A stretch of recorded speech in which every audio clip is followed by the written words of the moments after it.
Nos últimos anos, alguns empresários do Vale do Silício começaram a divulgar uma técnica chamada jejum de dopamina, um método que promete fazer você acabar com seus vícios e ter mais controle da sua vida, e segundo, fazer você ter mais foco e disciplina para fazer tudo que você precisa fazer no seu dia, mesmo que você não tenha vontade nenhuma. Por isso, nesse vídeo a gente vai discutir um pouco mais sobre o que é o jejum de dopamina, como que você pode praticar ele, e o que é verdade e mentira nesse método de acordo com a ciência. Para você que não conhece, meu nome é Gustavo, eu sou o criador de todo o conteúdo aqui do canal Faculdade da Vida, que posta 2 vídeos novos por semana. Então já deixa o like, se inscreve aqui no canal, ativa o sininho porque é de graça, me ajuda demais e não leva nem 5 segundos para você. Então, sem mais enrolação, bora aprender. Primeiramente, eu quero trazer a visão do que as pessoas que praticam o jejum de dopamina dizem pra gente. Então, o que eles dizem sobre como funciona essa técnica. Primeiramente, entenda que essa teoria ela surgiu com empresários do Vale do Silício, que sempre estão buscando produtividade, fazer mais coisas em menos tempo, então essa teoria surgiu lá. Basicamente, o que eles vão dizer pra gente? Eles falam que no mundo que a gente vive hoje, a gente está cercado por vários estímulos que são muito prazerosos. Então, estímulos que antes a gente não tinha tanto. Por exemplo, em relação aos jogos. Hoje os jogos são muito mais eletrônicos, imersivos, em 3D, 4D. Antigamente não era tanto assim, os jogos eram menos prazerosos, vamos dizer assim.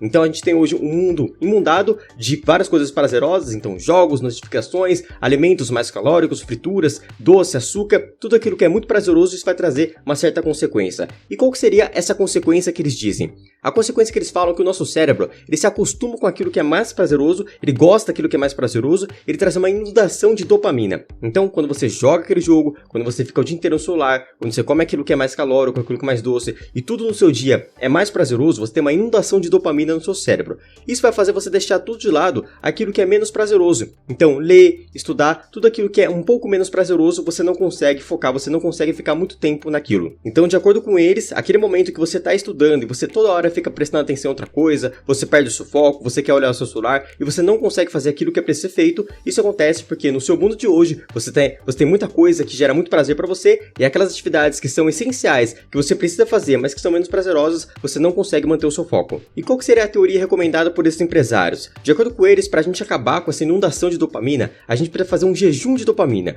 Então a gente precisa ficar um dia inteiro sem fazer nada prazeroso, com o objetivo de resetar a nossa mente, resetar essa dopamina no nosso cérebro e a gente voltar até esses mesmos níveis que a gente tinha antigamente, onde nem tudo era prazeroso e a gente consiga ter mais foco naquilo que não é tão legal assim, naquilo que não é tão prazeroso assim, mas que é essencial para a nossa vida. E como que eu poderia aplicar o jejum de dopamina? Então a gente entende hoje que olhando para as pessoas que praticam o jejum, a gente entende que existem vários níveis, algumas pessoas mais radicais e outras menos radicais. Em geral, o que você vai ter ali na média são pessoas que não vão fazer nada de prazeroso no dia delas. Então você não vai ficar com o seu celular, você não vai assistir um filme, você não vai comer alguma comida gostosa, você pode fazer apenas 4 coisas. Você pode ler, pensar, meditar e escrever, basicamente isso que você vai fazer um dia todo, e aí, tecnicamente, de acordo com eles, na teoria, você vai resetar essa dopamina no seu cérebro, tá? Mas a gente encontra alguns casos um pouco mais radicais também. Algumas pessoas, então, elas não vão comer, elas não vão ter contato social com outras pessoas, elas não vão ter janelas, vão se trancar no escuro, elas não vão fazer absolutamente nada. Elas não vão nem escrever, nem meditar, nem fazer nada daquilo que pode trazer algum estímulo prazeroso, o que eu não recomendo pra você, é claro, porque isso vai trazer diversas consequências, daqui a pouco a gente vai falar sobre isso. E aí depois desse dia, eles dizem que a gente vai resetar essa dopamina no nosso cérebro e a gente vai passar a dar mais valor e mais atenção e mais foco para atividades que são menos prazerosas, mas que são importantes, como por exemplo a leitura, o estudo, o trabalho, a atividade física, dentre outras atividades. Vamos começar agora a trazer uma visão mais científica, o que é comprovado e o que não é dentro desse método. Primeiramente, vou falar para você o que faz sentido dentro do jejum de dopamina, dentro da teoria que eles explicam pra gente. Então, com essa explicação que eu falei para você, que é o que os empresários dizem, essa teoria ela faz até um sentido se a gente pensar um pouco, mas a explicação que eles fazem sobre o cérebro, de como ela funciona, ela é bem simplificada. Então, primeiramente, o que é verdade?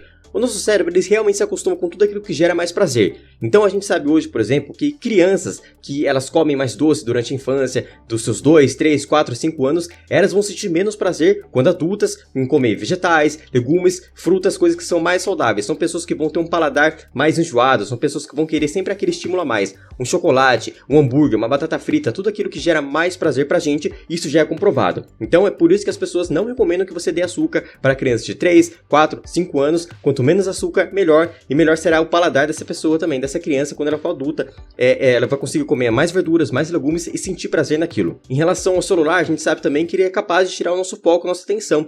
Se você pensar um pouco, se você for em rede social, Instagram, YouTube, qualquer outra coisa, qualquer outra rede social, você vai perceber que o que eles buscam fazer com você é sempre mudar o seu foco, sempre mudar a sua atenção. Você tá num vídeo, aparece outro vídeo. Você tá vendo uma foto, aparece uma outra foto carregada. Você vai no explorar do Instagram, aparece várias fotos novas. Então ele tá sempre trocando o seu foco de uma coisa para outra. Os stories, a mesma coisa. Então, você começa a se acostumar a sempre mudar o seu foco de uma coisa para outra. E sempre que você muda o seu foco, isso vai trazer um estímulo prazeroso para você. A nossa mente, ela tem dois tipos de foco, o foco contínuo e o foco alternado. Acontece que o foco contínuo ele não traz tanto prazer pra gente, e é o foco contínuo que a gente usa nos estudos, na leitura, por exemplo. A partir do momento que você começa a treinar muito esse foco alternado, de ficar sempre nas redes sociais, no celular, trocando os stories, mudando de uma foto para outra, você começa a treinar a sua mente a apenas utilizar o foco alternado. E aí, quando você vai estudar, quando você vai ler, você não consegue ficar muito tempo naquilo. Você começa a ler um livro, quando você vê, você está pensando em outra coisa. Quando você vê, você está olhando no seu celular. Quando você vê, você não terminou aquele projeto, você procrastinou. Então isso também é comprovado. Muito tempo na rede social, muito tempo no celular, pode afetar o seu foco sim. Mais um exemplo que eu posso trazer para você, que vai exemplificar como o nosso cérebro se acostuma com tudo aquilo que é prazeroso, é por exemplo a meta que todo mundo tem de ficar rico. A gente pensa na riqueza, a gente pensa em ser um milionário, um bilionário, e a gente pensa, nossa, quando eu for rico, quando eu tiver muito dinheiro, eu vou ser muito feliz. E o que os estudos mostram pra gente é que quando as pessoas elas conseguem esse dinheiro, quando elas conseguem essa riqueza, o nível de felicidade dela vai ter um pico, claro, se ela ganhar, por exemplo, na Mega Sena, mas depois de um tempo isso volta pro padrão anterior, isso volta a ter a mesma média, porque essa pessoa se acostuma com aquilo, a pessoa se acostuma com tudo aquilo que é prazeroso e ela começa a ignorar um pouco aquilo que não é mais tão prazeroso assim, tá? Mesma coisa com alguma substância, algumas drogas, onde a pessoa precisa de cada vez mais quantidades para sentir aquele mesmo estímulo, para sentir aquele mesmo prazer que ela tinha antes. Então essa teoria que eles dizem que com mais coisas prazerosas no nosso dia, a gente tem mais dificuldade de fazer aquilo que não é tão legal assim, ela até tem um embasamento. É claro que eles explicam isso de forma simplificada, mas isso tem sim um embasamento científico. Agora vamos entender quais são os principais erros dessa teoria de acordo com a ciência. A gente tem três principais, vamos falar do primeiro agora. O primeiro erro é o seguinte, eles falam pra gente que se você ficar um dia todo sem fazer nada legal, sem você olhar o celular, sem você falar com pessoas, sem você ver um filme, uma série, tudo isso vai resetar a dopamina no seu cérebro. Isso vai diminuir os níveis de dopamina no seu cérebro. Como se a dopamina ela estivesse só relacionada ao prazer. Apesar de ser conhecida como o hormônio do prazer, a dopamina ela tem várias outras funções que a gente vai ver agora. Uma das funções que a gente vai ter relacionada à dopamina vão ser processos de aprendizagem, de comportamento motor, de humor, de atenção, cognições, funções endócrinas. Então a gente entende hoje que a dopamina ela tem várias outras funções além do prazer. O prazer não é a principal função da dopamina. Então entenda que se você ficar um dia todo sem fazer nada legal, sem você pegar o celular, sem você falar com uma pessoa, isso não vai alterar tanto assim os seus níveis de dopamina, simplesmente porque ele tem várias outras funções, como você para você, cognições, funções endócrinas, humor, comportamento motor, tudo isso não vai fazer com que a dopamina no seu corpo ela não tenha tanta uma diminuição assim. A dopamina, na verdade, ela vai estar muito mais relacionada à motivação de fazer alguma coisa do que o próprio prazer. É claro que ela tem relação sim com o prazer, quando você come alguma coisa que você gosta, quando você faz alguma atividade que você gosta, você vai ter sim liberação de dopamina, mas ela vai ser liberada antes mesmo de você realizar aquele comportamento. Então, vamos imaginar que você gosta muito de um doce, por exemplo, um bolo de aniversário. Você sempre vê bolo de aniversário, você come, é a sua sobremesa favorita. E aí você está de dieta um dia, de repente chega o seu pai, a sua mãe, seu namorado, sua namorada chega com um bolo na sua casa e fala assim, olha, eu trouxe de presente para você que eu sei que você gosta muito. E aí o que acontece nesse momento?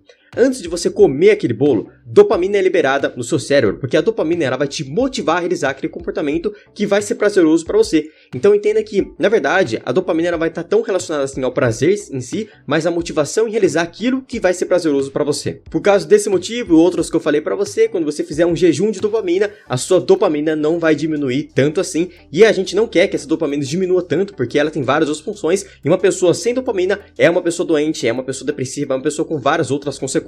O segundo erro que a gente vai ter aqui é que em um dia você consegue alterar toda a sua vida. Então se você ficar um dia sem fazer nada legal, um dia sem aquele seu cigarro, um dia sem um refrigerante, um dia sem aquele vício que você tem, você consegue mudar esse comportamento, e a gente sabe que não funciona assim, a gente sabe que não é bem assim que as coisas funcionam, certo? Então, o que a gente entende hoje é que você diminui a frequência de comportamento viciante, isso sim vai auxiliar você a mudar aquele comportamento, mas essa mudança, ela não deve ser feita de um dia para o outro, na maioria das vezes isso é um processo gradual, isso é um processo a longo prazo. Quando uma pessoa fuma, quando uma pessoa bebe há muito tempo, se você tirar aquele estímulo de um dia para o outro, fazer uma pessoa ficar um dia inteiro sem aquilo, às vezes ela pode até sentir mais ansiedade, mais impulsividade, e é claro, um dia sem aquele comportamento não vai influenciar tanto assim no vício dela. Então entenda que tirar um vício de um dia para o outro do seu dia não vai fazer você ter mais foco e provavelmente não vai fazer você se livrar desse vício, provavelmente vai trazer mais impulsividade para você. E outro erro que a gente pode citar aqui nessa teoria, nesse jejum de dopamina, é que a gente muda muitos comportamentos ao mesmo tempo.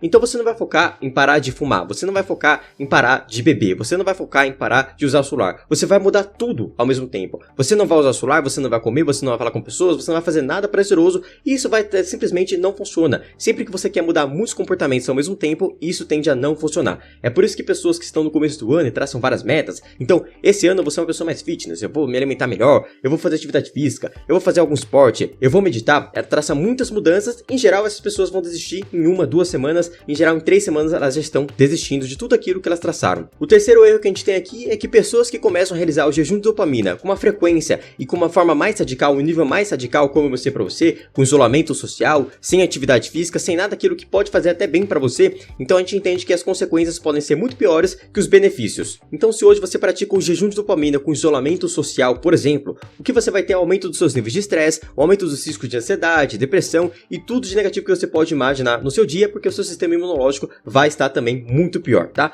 Então entenda que isso é muito ruim, porque o nosso cérebro é extremamente social. Você precisa de pessoas para ser uma pessoa saudável, para ser uma pessoa feliz. Pessoas que sentem solidão muito frequente, elas vão viver menos, elas têm menor massa cinzenta no cérebro, elas são pessoas menos satisfeitas com a vida. Então se você quer ser mais feliz, mais saudável, mais satisfeito, um dos fatores principais que você precisa é justamente consolidar boas relações, você ter boas relações no seu dia, e o jejum de dopamina em níveis mais radicais vai acabar com tudo isso. Só para você ter uma noção de que eu não estou exagerando nessas consequências, saiu uma pesquisa recentemente que mostra pra gente que pessoas que sentem a solidão frequente, então pessoas que, por exemplo, podem fazer um jejum de dopamina e se sentem sozinhas com frequência, são pessoas que vão ter uma consequência tão grande quanto fumar 10 cigarros por dia, só para você ter uma noção de quanto isso pode ser negativo para você. Agora, resumindo tudo, o que eu posso fazer, Gustavo? Eu devo fazer o jejum de dopamina? Eu não devo fazer? Ele funciona? Não funciona? Então, vamos lá. O jejum de dopamina ele pode até te ajudar com o seu foco e com o seu vício, como eu mostrei para você. Ele pode até trazer alguma ajuda, mas com certeza essa não é a melhor estratégia para nenhum dos dois casos. O que eu vou recomendar para você? Se o seu problema é foco, Gustavo, eu não consigo focar, eu vou fazer alguma atividade, eu mudo de assunto, eu quero fazer outra coisa, eu quero sempre fazer duas coisas ao mesmo tempo, eu não consigo focar em uma coisa só por muito tempo. O que eu vou fazer? Então o que você vai buscar aqui é buscar melhorar o seu foco, tirando primeiramente as distrações, porque a gente sabe hoje que com o celular do seu lado ele vai tirar o seu foco, ele vai tirar a sua distração, mesmo que ele esteja desligado, isso é muito interessante. Então você tem que tirar o seu celular do seu campo de visão, você vai fazer algumas pausas, não ficar muito tempo tentando ficar nesse foco, então fica primeiro 30 minutos, depois 40 minutos e vai aumentando progressivamente o seu tempo de foco contínuo. Hoje, Gustavo, eu consigo ficar 20 minutos focado sem me distrair. Perfeito. Vai hoje 20, depois 25, depois 30 e assim você vai aumentando o seu foco. E para você ter mais dicas sobre foco, eu gravei um outro vídeo, você pode clicar aqui no card acima. Agora, se o seu problema é com vícios, Gustavo, eu queria fazer o jejum de dopamina porque me disseram que isso vai me ajudar a controlar meu vício com cigarro, com videogame, com qualquer outra coisa. O que eu posso fazer? Então, para esse caso, eu recomendo que você foque em acabar com um vício de cada vez e não fazer um jejum de dopamina. Então, tudo que você precisa saber sobre vícios e técnicas para você acabar com seus vícios, eu vou deixar também em outro vídeo aqui no card acima, onde você pode saber um pouco mais. Mas aí algumas pessoas também vão me questionar. Gustavo, quando eu fiz o jejum de dopamina, eu me senti mais leve, eu senti mais calmo, eu me desliguei um pouco dos eletrônicos, eu voltei mais pra mim mesmo. E não tem nenhuma novidade nisso. Quando você faz um jejum de dopamina, você pode estar, por exemplo, tirando as férias, praticando meditação, tendo tempo para pensar sobre a sua vida, para pensar sobre você mesmo, desenvolver autoconhecimento. Não tem nada de mágico, não tem nada de místico dentro do jejum de dopamina. É mais uma técnica, mais uma fórmula mágica que inventaram só para tentar te vender alguma coisa, tá? Então é muito melhor que você tire uma tarde para você meditar, uma viagem, tire alguns dias de férias para você se conectar com você mesmo, para você se conectar com a natureza, desligar dos eletrônicos, do que você ficar um dia todo sem fazer nada prazeroso e tentar mudar alguns comportamentos, alguns vícios todos ao mesmo tempo, ou tentar mudar o seu foco, tá? Então, minha recomendação aqui, quer aplicar o jejum de dopamina? Não aplica ele completo, não aplica de forma radical. Vê algumas coisas que você pode fazer, meditar, tirar alguns dias de férias, faz algumas coisas mais leves, tá? Se o seu problema é foco, então estratégia de foco, e se o seu problema é vício, estratégia de vícios, os dois cards estão aqui acima. E para você que ficou até o final desse vídeo, primeiramente parabéns pela sua atenção e eu quero te fazer um grande convite. Aqui no primeiro link da descrição você encontra a plataforma Faculdade da Vida, que hoje é a maior escola de desenvolvimento pessoal do Brasil, baseado em ciência. Então se você gosta desse assunto e quer saber um pouco mais, levar o seu conhecimento para um próximo nível, clica no primeiro link da descrição e eu te vejo num próximo vídeo ou dentro da plataforma. Até logo!